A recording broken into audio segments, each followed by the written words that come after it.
removes a metal stick from the cavity in the board and plunges it in the ground. From the top of the stick, an umbrella-like antenna emerges. A red light switches on and the antenna swivels round.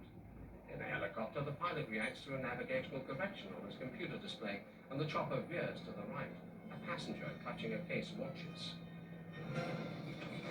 Bond and his two Oriental colleagues run to a clearing as the helicopter touches down.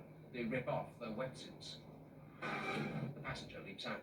Look, what is this? I'm supposed to... Bond holds a gun to the passenger's head.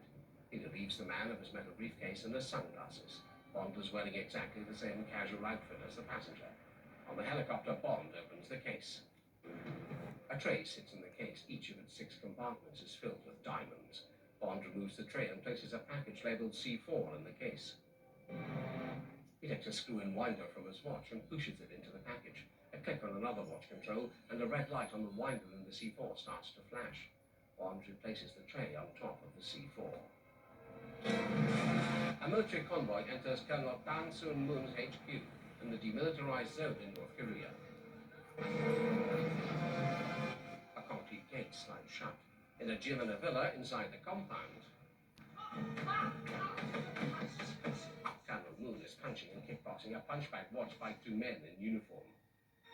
He orders them to open the bag. One of them steps forward. A bound soldier tumbles from the punch bag. The young colonel says to him, "That will teach you to lecture me." The helicopter carrying Bond flies over the compound's perimeter fence. Through a window, Bond watches the activity below. As it touches down, Moon hears it from the gym.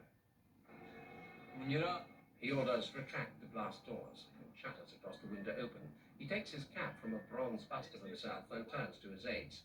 "Find me a new anchor therapist." Bond is secretly photographed as he climbs out of the chopper. The Korean with the camera transmits the captured image. As the uniformed colonel marches down a flight of steps from the villa, Bond strides across to the illicit photographer. I am Zhao. You are late. Colonel Moon. Mr. Van Beek. I'm looking forward to this meeting. Me too. My African military friends owe you many thanks, Colonel Moon.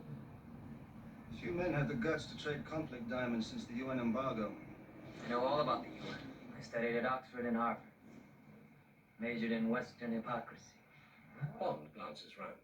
Your modest little collection of cars, I would never have guessed. A row of expensive sports cars. Show me the diamonds. Show me the weapons. The colonel nods to Zhao, who picks up a walkie-talkie and speaks into it. Bring the weapons. Bond turns as the sliding concrete gate rises. A fleet of military hovercraft glide into the compound.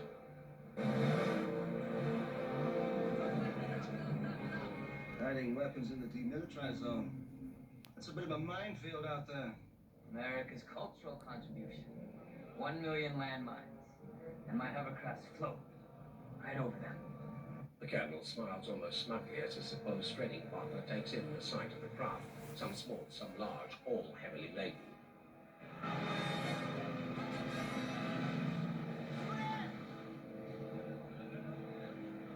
RPGs, flamethrowers, automatic weapons, and enough ammunition to run a small war. My diamonds? Bond lifts up the case which Zhao snatches from him. Zhao hands it to a small man in a grey coat and tells him, "Check it over, quick." Standing by a hovercraft, he opens the case. Don't blow it all at once. Oh, I have special plans for this consignment. Zhao reaches into his pocket and pulls out his mobile telephone. Scrolling through it is a printout of Bond's Security Service ID, with a photograph identifying him as James Bond, Agent 007. Colonel Moon sidles over to join Zhao, who leans close. His name is James Bond, a British assassin. While the man in the grey coat examines the diamonds through an eyeglass, Zhao walks back towards Bond. The colonel grinds his teeth, then turns round. Mr. Van Beek, let me show you something. He climbs onto a hovercraft and takes an ugly-looking weapon from a soldier. Our new tank buster. Completed uranium cells. Naturally. He spins away from Bond.